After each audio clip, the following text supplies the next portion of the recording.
Summer has officially arrived. Nothing but clear skies and warm sunshine.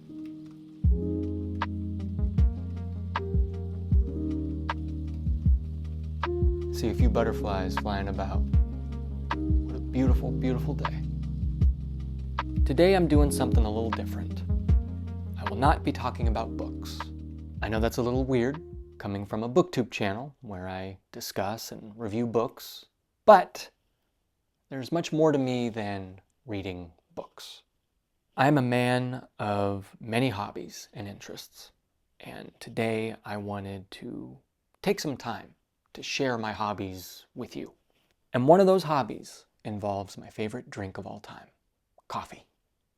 And as you can see, I don't have my morning cup of coffee with me. So let's go get some. Let's talk coffee. First off, I want to thank my beautiful wife.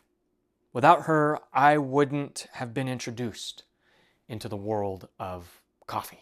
I used to be a big vanilla latte coffee drinker. A lot of sweet coffee drinks. Eventually, I learned more about coffee and acquired the taste for just plain black coffee.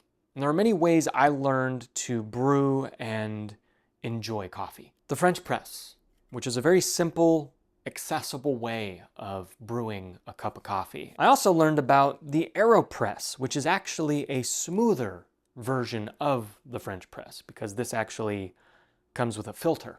But one of my favorite ways of making a cup of coffee is the Chemex, or a pour over. If you're a follower of my channel, you've definitely seen me make a cup of coffee with my Chemex, where you put a filter here and put the coffee grounds in here and you have your little kettle here and pour and extract. And my love for coffee has just grown.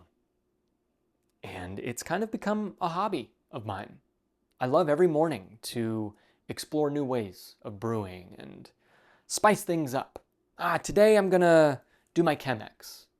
Actually, I'm feeling AeroPress or my French press. It makes things exciting when you change things up a bit. I love trying different types of beans and going to different coffee shops, having reading dates with my wife, and just trying out all sorts of cups of coffee. But enough of that. Today I have a big announcement for the channel. I have a sponsorship that I want to share with you today, and it coincides with my love for coffee. River Cow Cold Brew Coffee. There are many ways to enjoy coffee. You can have it hot, but you could also have it cold on ice. And that's what River Cow is. It's high quality, cold brew coffee you can make here at home. And the season of summer is right around the corner. And we know what summer brings. Long, hot days.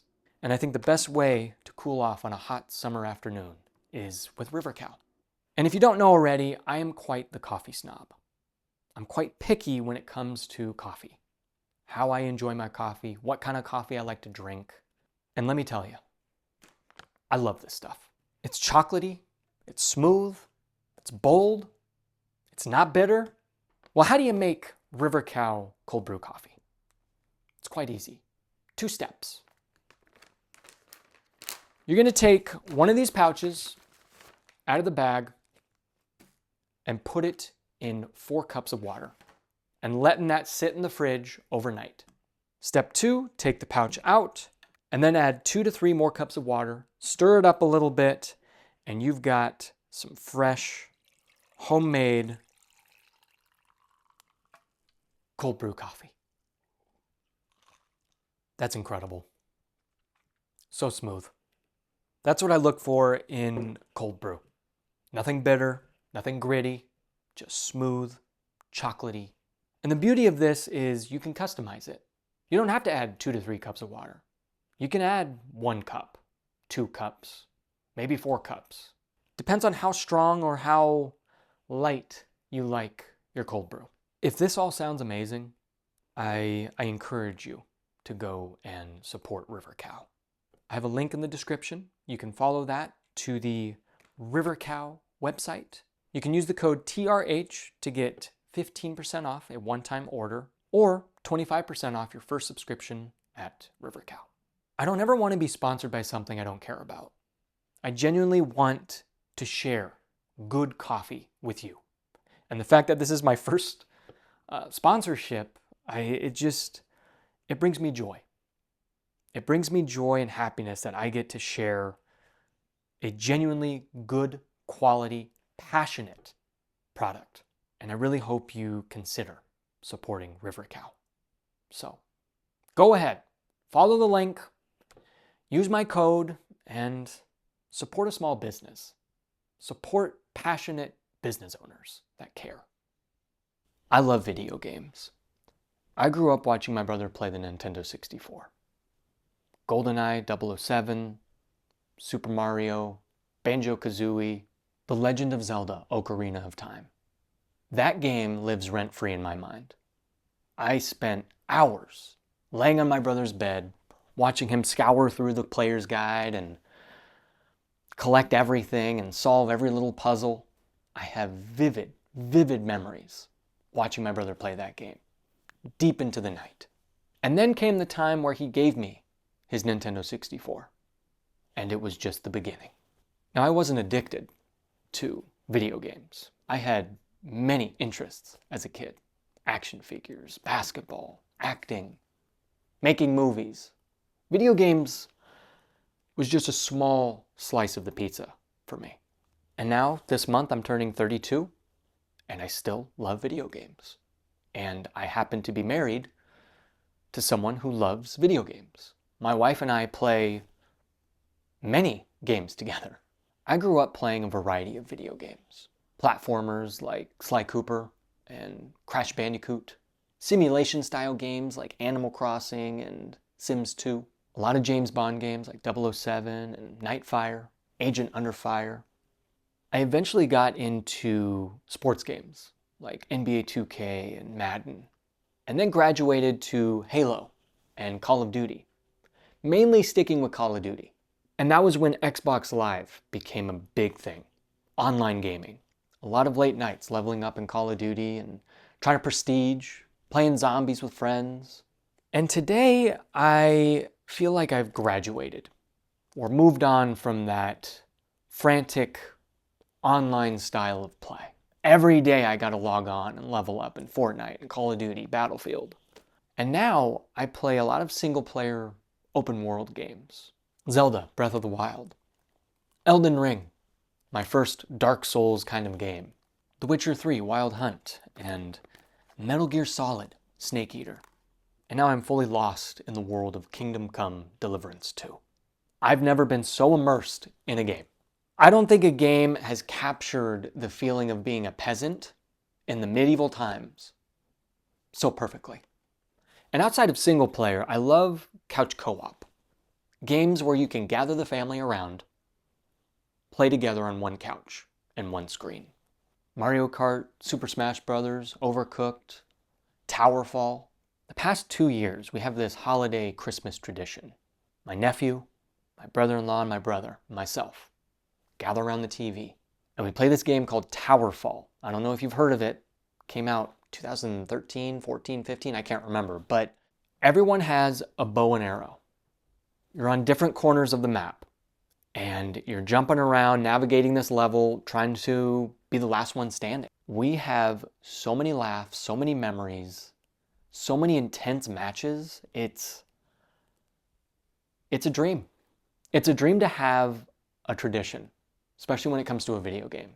I can share all of my different types of controllers, talking your ear off about my favorite video games of all time, but that would make this video an hour long, and I don't think we would want that. I do eventually want to make a video about my top 10 video games of all time, but we will save that for another time. Dungeons and Dragons.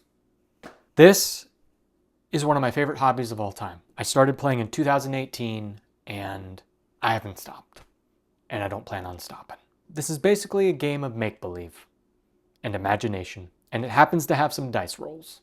There are 2 roles in this game, Dungeon Master and Player. The Dungeon Master sets the scene. They know the world, the inner workings of the NPCs and the characters and monsters within it. Then there are the players, who take the role of a character that lives within this world. They are not outright heroes.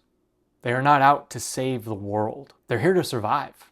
And they just so happen to be good at certain things. A wizard, a fighter, a thief, a priest. The players use their abilities to overcome obstacles and problems and scenarios in this world. And if they get treasure, they level up, and they get better and stronger. They make allies and enemies, and uncover secrets, and discover new locations. It was 2018 when I began my journey into Dungeons & Dragons. I started with 5th edition, and ran a few campaigns, and loved it.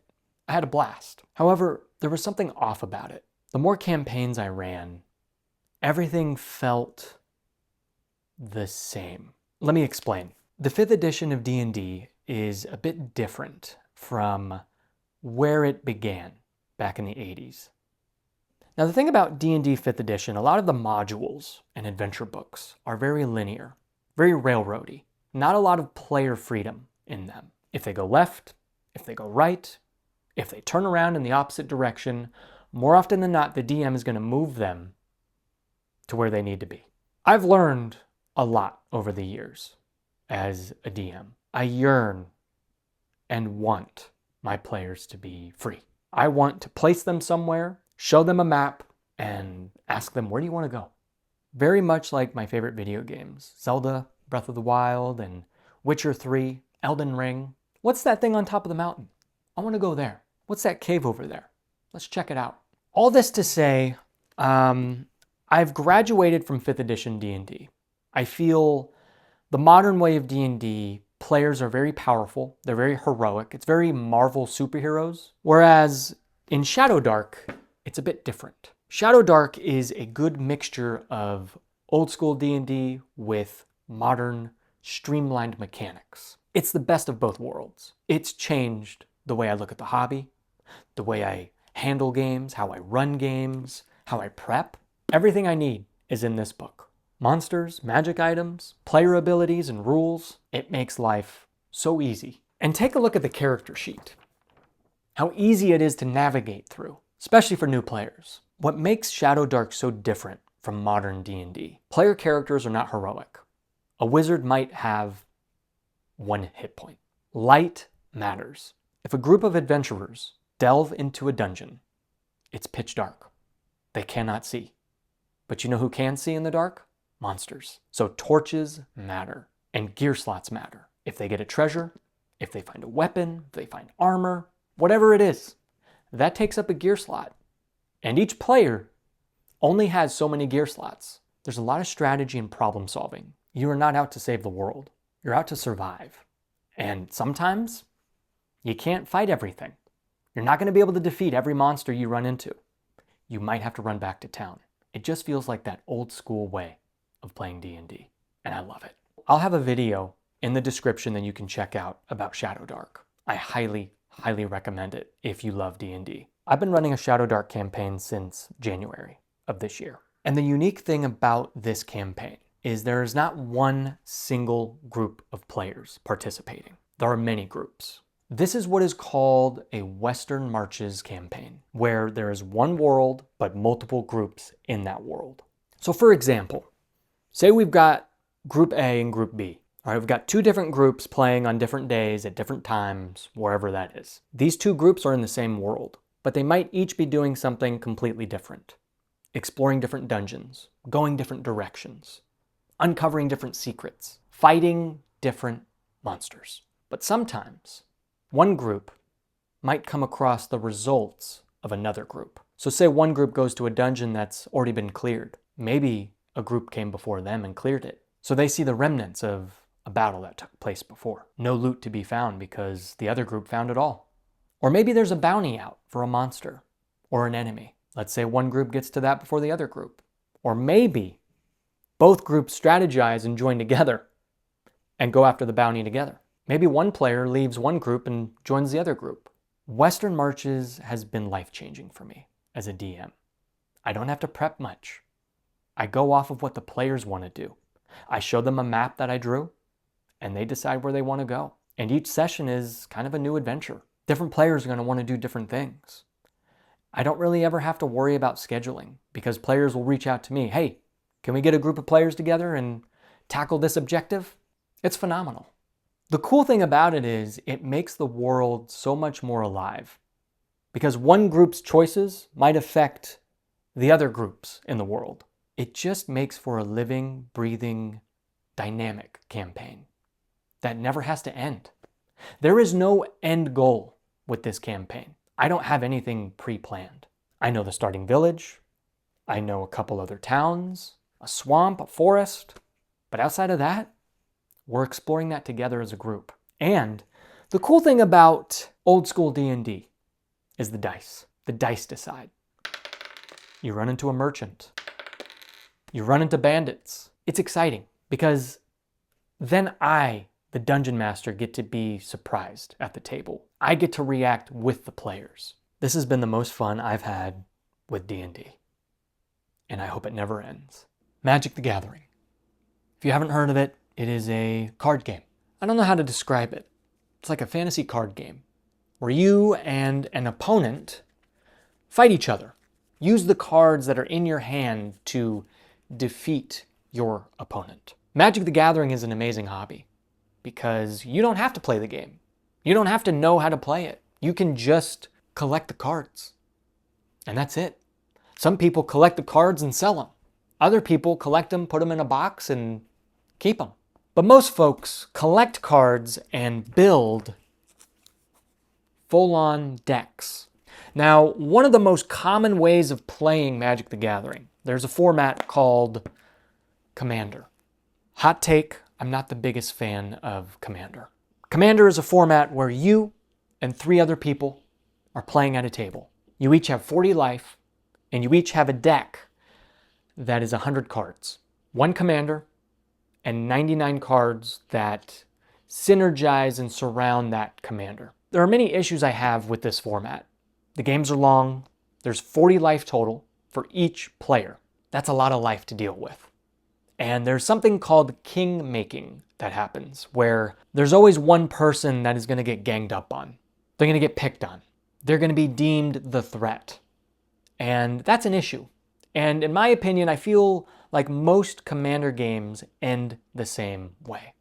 I don't want this video to be just me bashing on Commander. Commander is fun here and there, but more often than not, I'm not going to play Commander.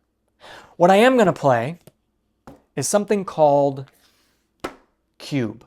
This is a format where I have a box of cards, a pool of 180 cards right here. We shuffle these cards up into packs. Me and 3 other people around a table are going to grab a pack, pick a card, pass it, pick a card, pass it, pick a card, pass it, until all packs are drafted. And then, from those drafted cards, you will build a deck. A small deck. Not a 100-card deck like Commander. No. A 40-card deck with lands and spells. 23 playables, 17 lands preferably. And then we do a round-robin tournament where we take turns doing 1v1 matches. 20 life total, one-on-one matches. That's it. We don't do free-for-all. We don't do a group of 4, 5, or 6 people. No. These games are quick, interactive, and intense. And the main joy I have of Cube is I get to curate the play environment. The 180 cards right here are handpicked by me. And I take my time. I figure out what cards fit best in this play environment. What cards are being skipped and not drafted? Are there weak cards? Are there powerful cards that are too powerful in this environment? Is it just right? Do things synergize well? And each time we shuffle up and draft. Every time it's different. Everyone has different decks, different colors, different strategies. There's so much customization and strategy involved with Cube. If you haven't tried it, I highly recommend it. I think, in my opinion, I think it is one of the best ways to enjoy Magic. And hope you give it a try. Well, those are just a few of my favorite hobbies that I love and enjoy. Coffee, video games, Magic the Gathering, D&D. Didn't really touch on chess or kettlebell training, but maybe another time. I always enjoy sharing my hobbies with other people. And like I mentioned, we're having a daughter, and I just can't wait to share my hobbies with her. See if she likes them. See what hobbies she has. And maybe she can share them with me. Hobbies are just a beautiful, beautiful thing in life. I just think it's so important and vital for every single person in this world to have a hobby, to have something to enjoy and experience outside of work and school. And some of these hobbies like D&D and Magic the Gathering, I get to look forward to those throughout the week.